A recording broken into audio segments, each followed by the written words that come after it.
नमस्कार, जोहार आप सभी साथियों का एक बार फिर से स्वागत है हमारे चैनल पीसीएस फाउंडेशन में। आज समान अध्ययन का दूसरा क्लास है जो कि फॉरेस्ट में जो पूछेगा आपका समान अध्ययन से प्रश्न, उसमें 80 प्रश्न होंगे टोटल। उसी का आज हम दूसरा पार्ट लेकर आए हैं। इसमें सिलेबस पर आधारित प्रश्न है। आप चैनल पर नए होंगे तो सब्सक्राइब जरूर कर दीजिए क्योंकि जो क्लास है वो लगातार वे में चलने वाली है। ठीक है? चलिए, चलिए अगर किन्हीं को यह पीडीएफ चाहिए तो पीडीएफ आप हमारे टेलीग्राम चैनल पर जाके वहाँ से आप ले सकते हैं। कहाँ से ले सकते हैं? टेलीग्राम चैनल पर, जिस टेलीग्राम चैनल का नाम है पीसीएस फाउंडेशन। ठीक है? पीसीएस फाउंडेशन सर्च कीजिएगा, वहाँ पर आपको ये पीडीएफ मिल जाएगा। ठीक है? जो कि डिस्क्रिप्शन बॉक्स में लिंक दिया हुआ है। चलिए, पहला सवाल को देखते हैं। बहुत ही महत्वपूर्ण सवाल है और उसके साथ एक व्याख्या भी साथ में है। ठीक है? चलिए, किसी स्थान का मानक समय निर्धारित करने का आधार होता है। जैसे कि जो हम लोग टाइम जो होता है ना, उसका कैसे निर्धारित किया जाता है? किसी स्थान का जो मानक समय होता है, स्टैंडर्ड टाइम निर्धारित करने का जो आधार होता है, वो होता है प्रधान मध्याह्न रेखा। प्रधान मध्याह्न रेखा। अक्षांश देशांतर रेखा किसको बोलते हैं? और अक्षांश देशांतर रेखा इस सीधा रेखा बोलते हैं। और अक्षांश रेखा का इस तरह बोलते हैं, लेटीट्यूड जो लेटा है, लॉन्गिट्यूड जो खड़ा है। ठीक है? चलिए, और इसके बारे में जानते हैं कि प्रधान देशांतर को अंतर्राष्ट्रीय रेखा या ग्रीनविच देशांतर के नाम से भी जाना जाता है। यह रेखा इंग्लैंड के ग्रीनविच स्थित रॉयल ऑब्जर्वेटरी से होकर गुजरती है। कहाँ से गुजरती है ये रेखा? तो इंग्लैंड के ग्रीनविच रॉयल ऑब्जर्वेटरी से होकर गुजरती है। शून्य अंश देशांतर पर स्थित इसी रेखा द्वारा अंतर्राष्ट्रीय मानक समय जो स्टैंडर्ड टाइम का निर्धारण किया जाता है। जैसे यहीं पर जो लाइन खींचा गया है ना, इसके अनुसार ही स्टैंडर्ड टाइम निर्धारित किया जाता है। बताते हैं वो कहाँ कहाँ से खींचा जाता है। अगर हम बात करें 180 डिग्री देशांतर रेखा के बारे में, जो कि अंतर्राष्ट्रीय तिथि रेखा के नाम से जाना जाता है, का उसको कहाँ कहाँ से गुजरता है? तो पहला यूनाइटेड किंगडम से, उसके बाद फ्रांस से, उसके बाद स्पेन से, Algeria, Mali, Burkina Faso, Togo, Ghana और अंटार्कटिका। आपसे सवाल ये पूछ सकता है कि निम्न बताइए कि निम्न में से कौन सा है जहां से देशांतर रेखा गुजरती है या नहीं गुजरती। इस तरह सवाल पूछ सकता है। ठीक है? याद रखिए कहाँ कहाँ से है? United Kingdom, France, Spain, Algeria, Mali, Burkina Faso, Togo, Ghana और अंटार्कटिका से। ठीक है? चलिए, सवाल है कि भूकंप के बारे में निम्नलिखित कथनों पर विचार कीजिए। बताइए, भूकंप के बारे में पूछा है तो भूकंप के बारे में बात करें तो ये जो है ना, भूकंप की तीव्रता को मार्केली स्केल पर नापा जाता है। अब बोले रे सर, मार्केली क्या होता है सर? इसके अनुसार इस पर भी जो है वो भूकंप को मापते हैं। भूकंप का मैग्नीट्यूड विमुक्त ऊर्जा की माप है। क्या ऐसा ही है कि भूकंप जब हम मापते हैं तो भूकंप का मैग्नीट्यूड विमुक्त ऊर्जा की माप है? बिल्कुल सही। इसको जो हम मापते हैं ना, वो विमुक्त ऊर्जा की माप करते हैं। अगर आप बात करें कि भूकंप के मैग्नीट्यूड भूकंप तरंगों के आयाम के सीधे मापनों पर आधारित है। बिल्कुल, जो भूकंप जो होता है ना, वो मैग्नीट्यूड भूकंपी तरंगों के आयाम सीधे मापनों के पर आधारित है। और इसमें क्या है, रिक्टर स्केल में हर पूर्णांक विमुक्त ऊर्जा के परिणाम परिमाण से 100 गुनी वृद्धि का निर्देशन करता है। ये ऐसा नहीं है, ये नहीं करता है। यानी कि ऑप्शन जो है 1 2 3 हो जाएगा। चलिए, इसके बारे में थोड़ा जानिए कि भूकंप के परिमाण एवं तीव्रता का मापन क्रमशः रिक्टर स्केल और मार्केली स्केल पर किया जाता है। अतः कथन जो है एक सही है। भूकंप की तीव्रता विमुक्त ऊर्जा रिलैक्स्ड एनर्जी की सूचक होती है। भूकंपीय तरंगों की तीव्रता टी के 6 ओंस के बराबर होती है। किसके बराबर होती है? 6 ओंस के बराबर होती है। ऊर्जा मुक्त होती है। जबकि 8 तीव्रता के भूकंप टी के 6 मिलियन टन के बराबर ऊर्जा विमुक्त होती है। कितना मिलियन टन के बराबर? 6 मिलियन टन के बराबर ऊर्जा जो है विमुक्त होती है। सोचिए कितना भयानक दृश्य होता होगा। अर्थात रिक्टर स्केल अंकित 1 से 10 तक की संख्या यदि रेखा जाए तो प्रत्येक अंक जो है भूकंप मापी यंत्र यानी सिस्मोग्राफ पर 10 गुने के आयाम को तथा 32 गुना ऊर्जा वृद्धि को निर्देशन करता है। ठीक है? चलिए, निम्नलिखित सागरों का पश्चिम से पूर्व में सही क्रम है। आपको अगर मैप याद होगा तो मैप बताइएगा। ठीक है? कि कैसे कैसे यह सागर है। तो कौन सा सागर पहले है? किससे पूछा है? पश्चिम से पूर्व, यानी कि इधर से इधर पूछा है, पश्चिम से पूर्व। तो सबसे पहले अगर हम सागर की बात करें सबसे पश्चिम में, तो कौन सा सागर है? तो सबसे पश्चिम में सागर जो ऑप्शन के हिसाब से दिया हुआ है, ये आपका है भूमध्य सागर। उसके बाद काला सागर, उसके बाद कैस्पियन सागर, उसके बाद अरल सागर। सबसे लास्ट में कौन है इधर? अरल सागर। तो बताइए, पहले भूमध्य सागर, काला सागर, कैस्पियन सागर और अरल सागर जो है ये सही आंसर हो जाएगा। चलिए इसके बारे में जानिए कि जो इसी बारे में लिखा भूमध्य सागर, काला सागर, कैस्पियन सागर, अरल सागर जो है इसका सही क्रम है। निम्नलिखित व जलवायु को में कौन दाब पेटियों के स्थानांतरण से संबंधित है? बताइए, निम्नलिखित जलवायु में कौन दाब पेटियों के स्थानांतरण से संबंधित, किसके कारण जो है दाब पेटियां स्थानांतरित हो जाती है?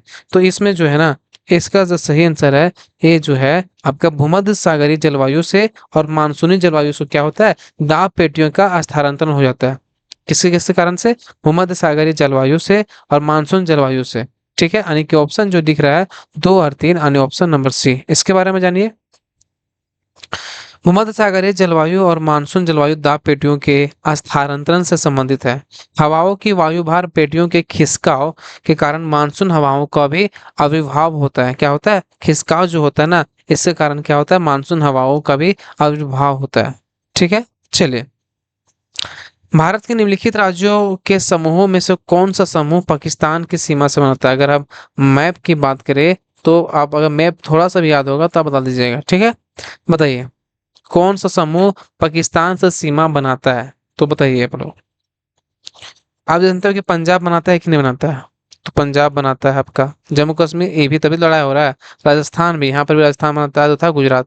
यहाँ की ये अगर बात करें, ये पंजाबी ये वाला पूरा क्षेत्र, ये जो है वो आपको पाकिस्तान की तरफ सीमा साझा करता है। ठीक है, कौन कौन सा? पंजाब, जम्मू कश्मीर, राजस्थान और गुजरात। ठीक है, चलिए,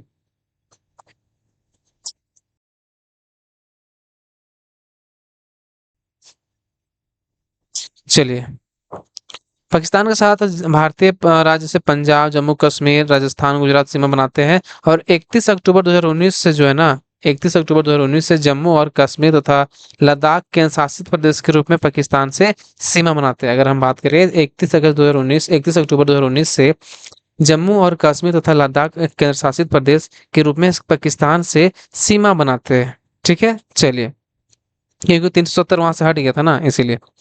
भारत के संदर्भ में हल्बी हो और कुई, बताइए कैसा कैसा वर्ड है कि भारत के संदर्भ में पूछा है कि हल्बी हो और कुई पद किससे संबंधित है? बताइए, हल्बी हो और कुई, बताइए किससे संबंधित है? ये जो है ना, ये एक एक प्रकार का जनजातीय भाषा है। कौन कौन सा? हल्बी हो और कुई क्या है? जनजातीय भाषा है। इसके बारे में जानिए कि हल्बी हो कुई जनजातियों की भाषाएं हैं, और हल्बी भाषा मुख्यतः बस्तर छत्तीसगढ़ की है। हल्बी कहाँ की भाषा है? बस्तर छत्तीसगढ़ की।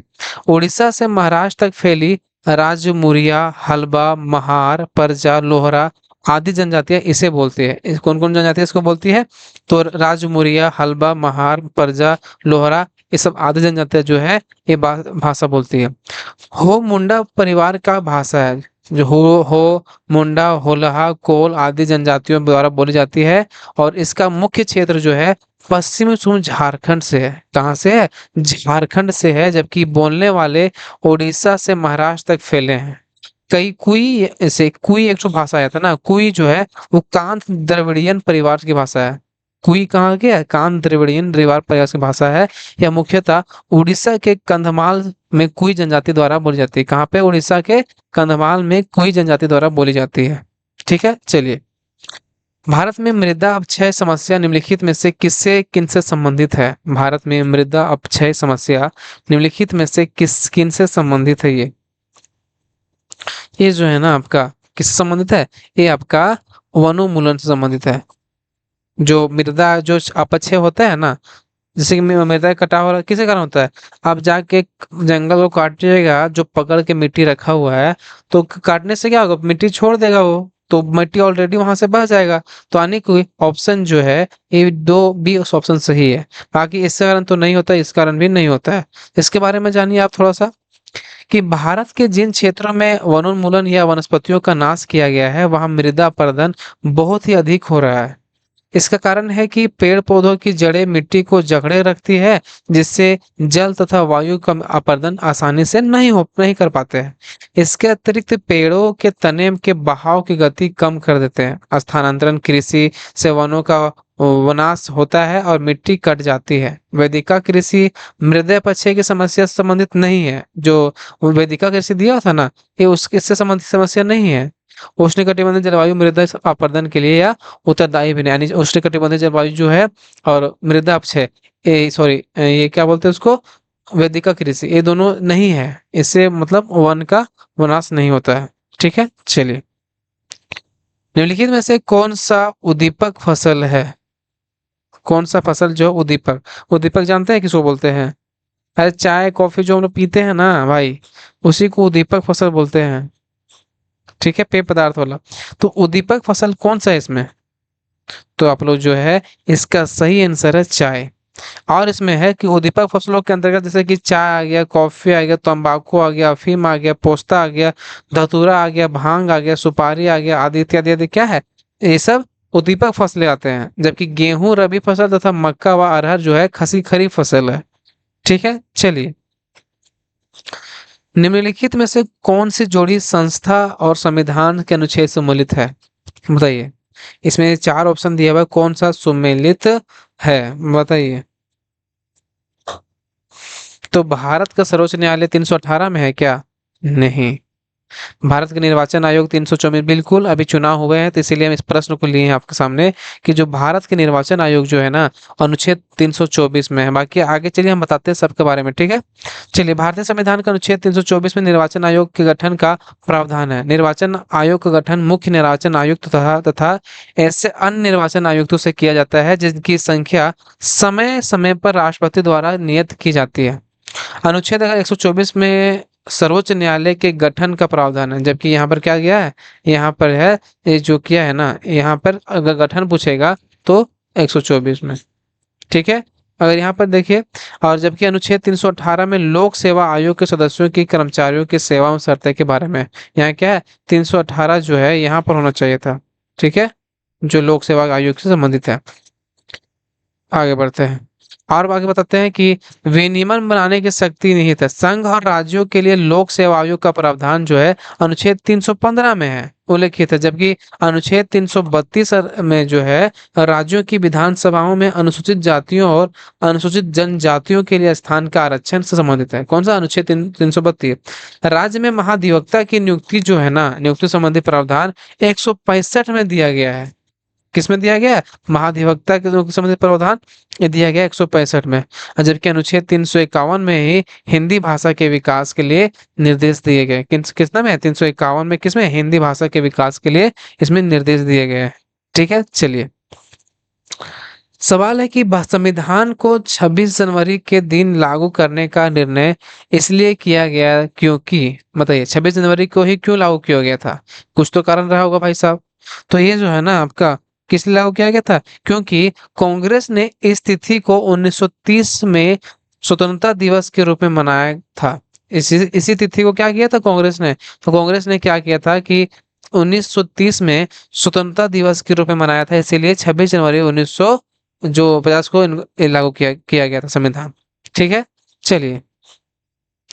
भारतीय राष्ट्रीय कांग्रेस के लाहौर अधिवेशन यानी दिसंबर 1929 में पूर्ण स्वराज की घोषणा की गई तथा 26 जनवरी को स्वतंत्रता दिवस के रूप में मनाए जाने का संकल्प लिया गया। और आजादी के पूर्व तक 26 जनवरी को स्वतंत्रता दिवस के रूप में मनाया जाता रहा, परंतु 15 अगस्त 1947 को स्वतंत्र हो गया। हम लोग मना रहे थे 26 जनवरी को, फिर उसके बाद 15 अगस्त 1947 को स्वतंत्र हो गया, और तब से प्रत्येक वर्ष 15 अगस्त को स्वाधीनता दिवस के रूप में मनाया जाने लगा। और जबकि स्वतंत्रता प्राप्ति के पश्चात 26 जनवरी की तिथि को अविस्मरणीय बनाने हेतु भारतीय संविधान को जो है ना पूर्णतः 26 जनवरी 1950 को लागू किया गया, ताकि याद तो कुछ रहेगा ना। और तब से प्रत्येक वर्ष जो है 26 जनवरी को गणतंत्र दिवस के रूप में मनाते हैं। ठीक है, चलिए। हाँ, अगला सवाल है कि ग्राम न्यायालय अधिनियम के संदर्भ में निम्नलिखित कथनों में से कौन सा से सही है? ग्राम न्यायालय के बारे में पूछा गया है सवाल। बताइए। तो क्या है, इस अधिनियम के द्वारा ग्राम न्यायालय के में केवल सिविल मामलों की सुनवाई कर सकता है, आपराधिक मामलों को नहीं? यार, ऐसा है ये नहीं है। यह अधिनियम स्थानीय सामाजिक सक्रियतावादियों को मध्यस्थ सुलहकर्ता के रूप में स्वीकार करता है। बिल्कुल सही है कि इसमें क्या है ना, कि इसमें सामाजिक सक्रियतावादियों को मध्यस्थता करता है और सुलहकर्ता के रूप में यह स्वीकार करता है। ठीक है, यानी कि ऑप्शन जो है एक बी ऑप्शन हो जाएगा। ठीक है, चलिए। ग्राम न्यायालय अधिनियम 2008 की धारा 11 के अंतर्गत ग्राम न्यायालय को सिविल तथा आपराधिक दोनों ही मामले की सुनाई सुनवाई का अधिकार है। इसमें क्या है, ग्राम न्यायालय अधिनियम 2008 की धारा 11 के अंतर्गत ग्राम न्यायालय को सिविल तथा आपराधिक दोनों ही मामलों की सुनवाई का अधिकार है। अधिनियम की अगर हम धारा बात करें 27 के अनुसार, जो है स्थानीय सामाजिक सक्रियतावादियों को मध्यस्थ या सुलहकर्ता के रूप में स्वीकार किया गया है। ठीक है, चलिए। भारत का एक नागरिक अपनी नागरिकता खो देगा यदि वह क्या होगा तब? जैसे कि अगर भारत का नागरिक जो है अपना नागरिकता खो देगा, कब? जब उसको क्या किया जाएगा, बताइए। जब भारतीय नागरिकता की परित्याग करता है तो वो नागरिकता खो देगा, ये सही है। स्वेच्छा से अन्य देश की नागरिकता प्राप्त करता है, बिल्कुल, ये दोनों ऑप्शन हमको सही दिख रहा है। ठीक है, किसी अन्य देश के नागरिक से विवाह करता है, अरे ऐसा तो है ये नहीं है भाई। सरकार की आलोचना करता है, ऐसा भी नहीं है। लेकिन ये जो है ना, भारतीय नागरिकता खोने का बात करेंगे तो भारतीय नागरिकता का परित्याग कर देता तो खो देगा। स्वेच्छा से अन्य देश की नागरिकता प्राप्त करता तभी खो देगा। ठीक है, यानी केवल वन और टू सही है। ठीक है, चलिए। इसके बारे में जानिए कि भारत के नागरिक की नागरिकता को लोप निम्न दशाओं में होता है, जैसे कि भारतीय नागरिकता का परित्याग कर देने से, स्वेच्छा से अन्य देशों की नागरिकता का ग्रहण करने पर, जबकि सरकार की आलोचना करने तथा अन्य देशों के नागरिकों को विवाह करने के कारण किसी भारतीय नागरिकों की नागरिकता का लोप नहीं होता है। ठीक है, चलिए। राष्ट्रीय विकास परिषद का मुख्य संबंध है, राष्ट्रीय विकास परिषद का मुख्य संबंध क्या है, किससे है? तो राष्ट्रीय विकास परिषद का जो मुख्य संबंध है ना, वो आपका पंचवर्षीय योजनाओं के अनुमोदन से है। किससे संबंधित है? ये पंचवर्षीय योजनाओं के अनुमोदन से है। इसके बारे में जानिए कि पंचवर्षीय योजनाओं के निर्माण में राज्यों की भागीदारी सुनिश्चित करने हेतु राष्ट्रीय विकास परिषद का गठन 6 अगस्त 1952 में किया गया। क्या किया गया? ये भागीदारी को सुनिश्चित करने के लिए क्या किया गया? राष्ट्रीय विकास परिषद का गठन 6 अगस्त 1952 को किया गया था। राष्ट्रीय विकास परिषद का अध्यक्ष जो होता है प्रधानमंत्री होता है, तथा सभी राज्यों के मुख्यमंत्री इसके सदस्य हैं। योजना आयोग का सचिव इसका भी पदेन सचिव होता है। जो योजना आयोग का जो सचिव होता है ना, इसका पदेन सचिव होता है। योजना आयोग तथा राज्य सरकारों के बीच समन्वयकर्ता का कार्य राष्ट्रीय विकास परिषद के द्वारा किया जाता है। ठीक है, चलिए। भारतीय राजनीतिक व्यवस्था में इनमें से कौन सर्वोच्च है? अगर हम बात करें भारतीय राजनीतिक व्यवस्था में, तो कौन सा सर्वोच्च है? संविधान, सर्वोच्च न्यायालय, संविधान, संसद या धर्म? बताइए, कौन सा सर्वोच्च है? तो क्या टीएम हो, का पीएम हो, का सीएम हो, सबसे ऊंचा कौन है? सबसे ऊंचा हमारा भारत का संविधान है, रूल ऑफ लॉ के, ठीक है, विधि का शासन है। ठीक है, चलिए। इसके बारे में जानते हैं कि भारतीय राजनीतिक व्यवस्था में संविधान सर्वोच्च है। यही राज्य व्यवस्था के स्वरूप और उद्देश्यों का निर्माण करता है एवं विभिन्न इकाइयों का सृजन का प्रावधान भी करता है। संविधान से ही शासन के सभी अंग, अधिकार एवं शक्ति मतलब इसमें प्राप्त करते हैं। ठीक है, चलिए। निम्नलिखित में से कौन सी भारतीय संविधान की विशेषता नहीं है? संसदात्मक सरकार, ये तो है। बताइए, ये है ना संसदात्मक सरकार। अध्यात्मक सरकार क्या है? अरे है ये नहीं है। स्वतंत्र न्यायपालिका भी है, संघात्मक सरकार भी है, फेडरलिज्म सरकार। लेकिन जो अध्यात्मक सरकार है ना, ये संविधान की, भारत संविधान की विशेषता नहीं है। ठीक है, बाकी संसदात्मक सरकार, स्वतंत्र न्यायपालिका और संघात्मक सरकार ये है। अध्यात्मक सरकार भारतीय संविधान की विशेषता नहीं है, जबकि संसदात्मक सरकार अनुशासन प्रणाली, संघात्मक सरकार अनुशासन प्रणाली तथा स्वतंत्र न्यायपालिका भारतीय संविधान की विशेषताएं में से एक है। ठीक है, चलिए।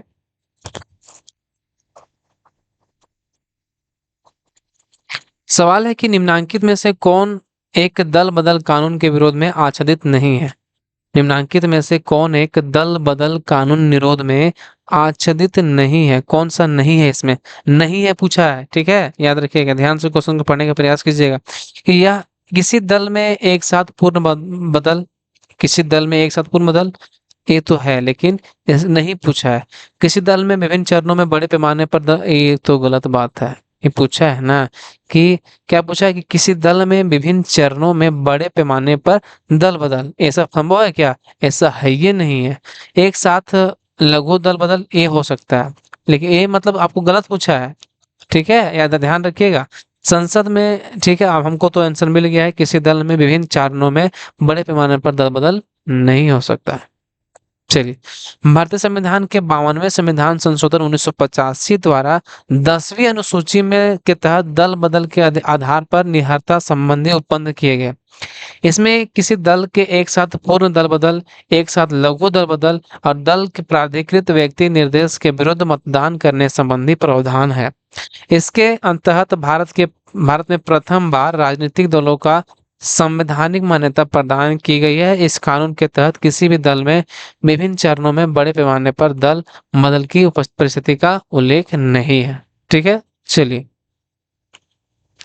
अगला सवाल है कि भारत के संविधान के निम्नलिखित अनुच्छेदों में से किसके अनुसार प्रत्येक राज्य की कार्यपालिका शक्ति इस प्रकार जो है प्रयोग किया जाएगा, जिसमें संघ की कार्यपालिका शक्ति के प्रयोग में कोई अड़चन ना हो और उस पर कोई प्रतिकूल प्रभाव हो। सवाल एक बार फिर से रिपीट कर देते हैं, ठीक है, ताकि आपको समझ में आ जाए। ठीक, सवाल पूछा है कि भारत के संविधान के निम्नलिखित अनुच्छेदों में से किसके अनुसार प्रत्येक राज्य की कार्यपालिका शक्ति का इस प्रकार प्रयोग किया जाएगा जिससे संघ की कार्यपालिका शक्ति के प्रयोग में कोई अड़चन ना हो या उस पर कोई प्रतिकूल प्रभाव ना हो। तो कौन सा अनुच्छेद ऐसा है बताइए? ये जो है ना अनुच्छेद 257 जो है ऐसा कहता है। ठीक है, इसके बारे में आप जानिए कि भारत के संविधान के अनुच्छेद 257 के खंड 1 के अनुसार प्रत्येक राज्य की कार्यपालिका शक्ति इस प्रकार प्रयोग किया जाएगा जिससे संघ की कार्यपालिका शक्ति के प्रयोग में कोई अड़चन ना हो, उस पर कोई प्रतिकूल प्रभाव ना पड़े और संघ की कार्यपालिका शक्ति का विस्तार किसी राज्य को ऐसे निर्देश देने को होगा जो भारत सरकार को इस प्रयोजन के लिए आवश्यक प्रतीत होता है। जो क्या होता है? आवश्यक प्रतीत होता है। ठीक है, क्लासिकीय संस्कृति में आर्य शब्द का अर्थ है, मतलब सवाल अच्छा है, हिस्ट्री प्राचीन सवाल है प्राचीन भारत से कि क्लासिकीय संस्कृति में आर्य शब्द का अर्थ है। तो क्लासिकीय संस्कृति में जो है ना आर्य शब्द का अर्थ बता रहे हैं, तो एक उत्तम व्यक्ति होता है। क्या होता है? एक उत्तम व्यक्ति होता है। चलिए इसके बारे में जानते हैं कि क्लासिकल संस्कृति में आर्य शब्द का अर्थ है एक उत्तम व्यक्ति। वैदिक साहित्य में कहीं भी आर्य का एक जाति अथवा विशेष भाषा के रूप में उल्लेख नहीं हुआ है। ठीक है, चलिए किस धर्म को राष्ट्रकूटों का संरक्षण प्राप्त था? बताइए, सवाल एक लंबा लाइनर है कि किस धर्म को राष्ट्रकूटों का संरक्षण प्राप्त था? तो राष्ट्रकूटों का जो संरक्षण प्राप्त था ना, ये प्राप्त था आपका जैन धर्म को। किनको प्राप्त था? जैन धर्म को जो है राष्ट्रकूटों का संरक्षण प्राप्त था। ठीक है, चलिए इसके बारे में जानिए थोड़ा सा कि राष्ट्रकूटों शासक के समय वैसे तो ब्राह्मण का महत्व था, किंतु ब्राह्मण की तुलना में जैन धर्म का अधिक प्रचार प्रसार था तथा इसे राजकीय संरक्षण भी प्राप्त था। राष्ट्रकूट शासक जो अमोघ वर्ष के गुरु जैनाचार्य जिनसेन थे, जिनसे आदि पुराण की रचना की, उस समय शासकों का सामंतों के साथ सेनापति पदों पर भी अनेक जैन धर्मानुयायियों की नियुक्ति की जाती थी। किसको की जाती थी? नियुक्ति किया जाता था। चलिए आगे बढ़ते हैं। दिल्ली के किस सुल्तान के विषय में कहा गया है कि उसने रक्त एवं लौह की नीति अपनाई थी? किस सुल्तान के बारे में ऐसा कहा गया कि रक्त और लौह की नीति अपनाई थी?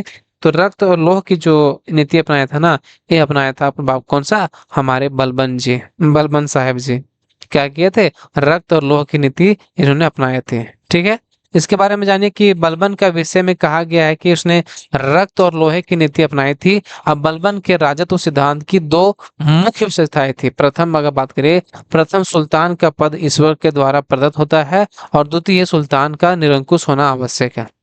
इसके अनुसार सुल्तान पृथ्वी पर ईश्वर का प्रतिनिधि यानी नियमित खुदाई और उसका स्थान पैगंबर के पश्चात सुल्तान को कार्य करने की प्रेरणा और शक्ति ईश्वर से प्राप्त होती है।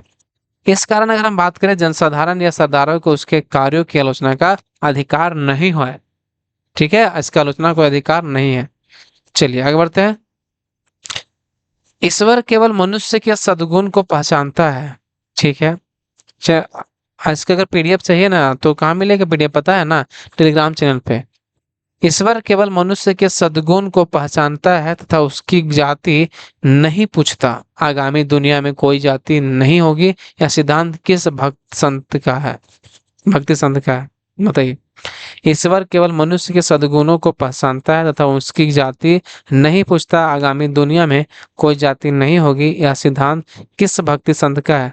तो ये जो है ना, ये आपका नानक जी का ये भक्ति संत जो है यह सिद्धांत है। क्या सिद्धांत है कि उसकी जाति, हाँ शुरू से ईश्वर केवल मनुष्य के सद्गुण को पहचानता है तथा उसकी जाति नहीं पूछता।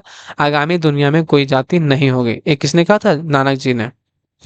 गुरु नानक ने का कहना है कि ईश्वर व्यक्तियों के गुणों को जानता है, ठीक है, पर वह उसकी जाति के बराबर में नहीं पूछता, क्योंकि दूसरे लोक में कोई जाति नहीं है। गुरु नानक ने गुरु का लंगर नाम से मुक्ति सामुदायिक रसोई की शुरुआत की। उनके अनुयायी किसी भी जाति पर ध्यान दिए बिना एक साथ भोजन करते थे। क्या करते थे? एक साथ भोजन करते थे। हाँ, सवाल है कि अवध सल्तनत के हिंदू नायब वजीर के संदर्भ में निम्नलिखित कथनों में से कौन सा कथन सही है? अवध सल्तनत के हिंदू नायब वजीर के संदर्भ में निम्नलिखित कथनों में से कौन सा कथन सही है? बताइए। ये जो है ना, ये राजा टिकैत राय नवाब आसफुद्दौला के अर्थ मंत्री थे। कौन? ये वजीर के नायब वजीर के संदर्भ में पूछा है, तो राजा टिकैत राय नवाब आसफुद्दौला के अर्थ मंत्री थे। बिल्कुल। अवध के नवाबों में राज्य में सामान्यतः कतिपय हिंदू जातियों के लोगों को उच्च स्थान प्राप्त था। जी, जो है ना, अवध के नवाबों में राज्य के सामान्यतः जो है ना कतिपय हिंदू जनजातियों के लोगों को उच्च स्थान प्राप्त था। यानी ऑप्शन जो है दोनों सही है, यानी कि ए और बी दोनों। राजा टिकैत राय नवाब आसफुद्दौला के दीवान या अभी अर्थ मंत्री थे, अतः कथन एक सही है। ठीक है। अवध के नवाब राज्य में हिंदू अधिकारियों को भी उच्च पदों पर नियुक्ति की गई। उदाहरण आसफुद्दौला के दीवान राजा टिकैत राय व राजा झाउल्ला ने नवाब सफदर जंग के प्रधानमंत्री व सेनानायक के राजा नवल राय आदि इन्हीं जातियों के प्रतिनिधि थे। क्या कहते हैं? इन्हीं जातियों के प्रतिनिधि थे। हाँ, आगे सवाल है कि निम्नलिखित कथनों पर विचार कीजिए। भारतीय राष्ट्रीय कांग्रेस की प्रथम महिला अध्यक्ष कौन थी? सरोजिनी नायडू थी। जी, बहुत ही आसान है कि भारतीय राष्ट्रीय कांग्रेस की जो प्रथम महिला अध्यक्ष थी वो सरोजिनी नायडू थे। भारतीय राष्ट्रीय कांग्रेस के प्रथम मुस्लिम अध्यक्ष बदरुद्दीन तैयबजी थे। ये भी सही है, यानी कि ऑप्शन जो है दोनों सही है, यानी कि एक और दो दोनों। चलिए इसके बारे में थोड़ा जान देंगे। सॉरी, एक मिनट में गलती हो गया। ये बदरुद्दीन तैयबजी नहीं थे। ये राष्ट्रीय महिला अध्यक्ष जो है ना, ये नहीं थे। एक बार हम बात करें भारतीय राष्ट्रीय कांग्रेस की प्रथम महिला अध्यक्ष सरोजिनी नायडू जो नहीं थे। लेकिन भारतीय राष्ट्रीय कांग्रेस के प्रथम मुस्लिम अध्यक्ष की अगर हम बात करें तो बदरुद्दीन तैयबजी थे, यानी कि ऑप्शन जो है ये दो है। गलती से मिस्टेक हो गया। ठीक है। 1917 में भारतीय राष्ट्रीय कांग्रेस की पहली महिला अध्यक्ष जो थी एनी बेसेंट थे। कौन थी? सरोजिनी नायडू नहीं थी, लेकिन एनी बेसेंट थी। जबकि वर्ष 1925 में कानपुर में हुए भारतीय राष्ट्रीय कांग्रेस के 40वें वार्षिक अधिवेशन में जो थे वह सरोजिनी नायडू को कांग्रेस की प्रथम भारतीय महिला अध्यक्ष बने। मतलब ये प्रथम भारतीय महिला अध्यक्ष पूछा था। वहां पर जो है ना सवाल थोड़ा गड़बड़ा गया था कि भारतीय राष्ट्रीय कांग्रेस की पहली अध्यक्ष कौन थी? ये सरोजिनी नायडू थे। ठीक है। इसमें क्या बोलते हैं, प्रथम भारतीय महिला। ये तो विदेश की थी एनी बेसेंट ना, इसीलिए। और भारतीय राष्ट्रीय कांग्रेस के सर्वप्रथम मुस्लिम अध्यक्ष होने का गौरव जो है बदरुद्दीन तैयबजी को है। जो ये भारतीय राष्ट्रीय कांग्रेस के 27 से 30 दिसंबर 1887 को मद्रास में संपन्न हुए तीसरे अधिवेशन के अध्यक्ष पद पर चुने गए। ठीक है। चलिए, एनी बेसेंट, सवाल एनी बेसेंट से आ गया आपके सामने। ठीक है। चलिए, एनी बेसेंट जो है होम रूल आंदोलन के प्रारंभ करने का उत्तरदायी था। जो एनी बेसेंट थे, तो उसी के समय ना ये हुआ था होम रूल आंदोलन। चलिए ये भी सही है। थियोसॉफिकल सोसाइटी के संस्थापिका ये थी क्या? ये नहीं थी थियोसॉफिकल सोसाइटी की स्थापना। ठीक है, उसके बारे में हम बताएंगे, थोड़ा सा धैर्य रखिए। इंडियन नेशनल कांग्रेस के एक बार अध्यक्ष अध्यक्ष थी। जी बिल्कुल सही कि प्रथम तो ये थी ना कि इंडियन नेशनल कांग्रेस की एक बार अध्यक्ष था, अध्यक्षता थी। ठीक है, यानी कि ऑप्शन 1 और 2 3 सही है। 1 3 जो है ये सही है। इसी के समय होम रूल आंदोलन हुआ था और ये जो है कांग्रेस की एक बार अध्यक्ष थी। भारत में होम रूल लीग आंदोलन प्रारंभ करने के लिए एनी बेसेंट ही जो है उत्तरदायी रही। एनी बेसेंट ने सितंबर 1916 में मद्रास में जो है होम रूल लीग की स्थापना की। हालांकि इससे पहले तिलक ने अप्रैल 1916 में पुनः होम रूल लीग की स्थापना की थी। फिर भी दोनों आपसी सहयोग से अलग अलग क्षेत्र में काम करते रहे। होम रूल लीग आंदोलन का मुख्य उद्देश्य संवैधानिक तरीकों से स्वशासन प्राप्त करना था और एनी बेसेंट को जो है इंडियन नेशनल कांग्रेस ने कलकत्ता अधिवेशन जो है दिसंबर 1917 को प्रथम अध्यक्ष चुना गया था। प्रथम महिला अध्यक्ष चुना गया था किनको? एनी बेसेंट को। थियोसॉफिकल सोसाइटी की अगर हम बात करें तो जो इसकी स्थापना हुआ था ना 1875 में हुआ था और अमेरिका में मैडम ब्लावेस्टिस्की तथा कर्नल ऑलकॉट ने की थी। किसने किया था? मैडम ब्लावेस्टिस्की तथा कर्नल ऑलकॉट ने की थी। एनी बेसेंट ने 1889 ईस्वी में इसकी सदस्य बनी थी, ना कि इसकी स्थापना किया था। ब्रिटिश सरकार ने महात्मा गांधी को जो उपाधि दी थी जिसे उन्होंने असहयोग आंदोलन में वापस कर दिया था, वो कौन सा उपाधि था बताइए? ये जो बताइए आप लोग, असहयोग आंदोलन में जो वापस कर दिया था, तो ये था आपका केसर ए हिंद। जो उन्होंने क्या कर दिया था? वापस कर दिया था असहयोग आंदोलन के दौरान। ठीक है, चलिए। जिस समय गांधी जी भारत आए यानी 1915 में, उस समय प्रथम विश्व युद्ध चल रहा था। उन्होंने सरकार के युद्ध प्रयासों में मदद की, जिसके लिए सरकार ने उन्हें केसर ए हिंद यानी सम्मान से सम्मानित किया, जिसे उन्होंने असहयोग आंदोलन में वापस कर दिया। अन्य लोगों ने भी गांधी जी का अनुकरण करते हुए अपनी पदवियों उपाधियों को त्याग दिया तथा जमनालाल बजाज ने अपनी राय बहादुर की उपाधि को वापस कर दिया।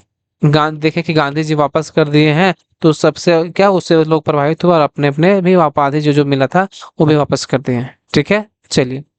अगला सवाल है कि लॉर्ड माउंटबेटन की अध्यक्षता में बनी विभाजन परिषद में भारतीय राष्ट्रीय कांग्रेस का प्रतिनिधित्व किया था। किसने किया था बताइए?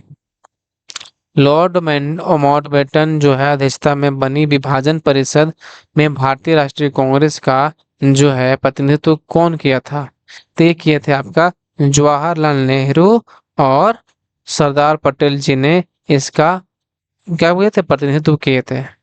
ठीक है, याद रखिएगा। अब्दुल कलाम आजाद नहीं थे और राजेंद्र प्रसाद भी नहीं थे। लॉर्ड माउंटबेटन की अध्यक्षता में बनी विभाजन परिषद में भारतीय राष्ट्रीय कांग्रेस की ओर से जवाहरलाल नेहरू एवं सरदार पटेल सम्मिलित हुए थे। इसके परिणाम स्वरूप लॉर्ड माउंटबेटन ने 3 जून को अपनी योजना प्रस्तुत की थी। ठीक है, कब योजना प्रस्तुत किया था? 3 जून को।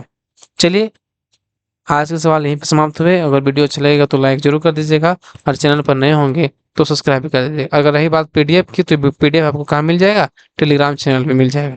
ठीक है, चलिए मिलते हैं अगले वीडियो में। तब तक के लिए धन्यवाद। आप सभी को एक बार फिर से झारखंडी जोहार।